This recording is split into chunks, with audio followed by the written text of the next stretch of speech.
Hello, sports fan. This is Steven here with Sports Choice Plus, and I'm covering how Russell Wilson's deal last year with the Denver Broncos is holding up Aaron Rodgers' deal with the Jets this year.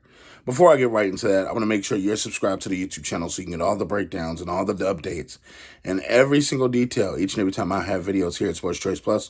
Without further ado, let's get right into it. Looking at this right here, you're looking at how essentially the New York Football Jets and the Packers have been publicly talking about a trade for almost 2 full weeks now. You're looking at the draft being almost 2 full weeks away, and you're saying, what is the big holdup? You know, the Jets owner, Woody Johnson, has been very adamant about what he wants with the deal and how he wants Aaron Rodgers, but he's not willing to overpay for Aaron Rodgers. A large part of this stems from what they saw last year where the Seahawks gave up essentially nothing and got everything in return. Because Russell Wilson's play was that bad, it looked like Russell Wilson fell off a cliff. Yes, they go up there starting quarterback, but they had Geno Smith in their back pocket, but they got so much draft capital, and you're seeing that Seahawks are drafting fairly high as well. They got the players, they got the draft picks, and then it's like, boom, there was no real benefit from the Denver Broncos taking on Russell Wilson essentially last year. So when you're looking at the Jets are saying, I don't want to give you a first-round pick. I don't want to give you a first-round pick. We just heard Aaron Rodgers say that he was basically about to retire. He went into the darkness and came out and understood that he wanted to play for us. That's fine and dandy. But I'm not willing to pay a first-round pick for him this year. Now, things could all change, depending on how the terms and conditions of the deal go. But you got to think in mind, they were talking about a second-round pick. They've been negotiating, and the biggest compensation that they're holding up on is next year's compensation, not this year. Because a second-round pick for potentially the greatest Green Bay Packer quarterback in history, statistically, and you're looking at, from the standpoint of just what this is on paper, the Jets are moving and mixing and matching and trying to win a public negotiation. The Green Bay Packers are trying to do the same thing. Both these teams open up their voluntary workouts on Monday. So that's kind of like a soft deadline that they want to get stuff done.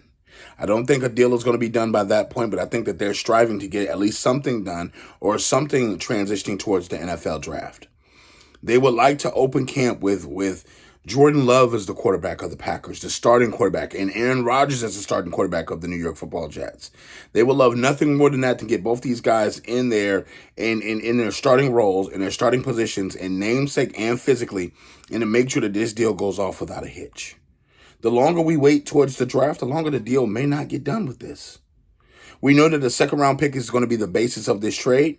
We just don't know what the compensation is. Now, they need to be creative. I know under the NFL guidelines, you can do the promissory that if Aaron Rodgers were to hit this milestone, if this were to happen, if he's on the roster next year, you get a first-round pick. You could do something like that. But for this year, with the picks that the Jets have, oh, no. Nothing in the first round is acceptable for the Jets. If I'm the Jets, I say, you know what? I like Aaron Rodgers. I don't love him that much. Not at 39 years old, not at 40 years old, not at 41 years old.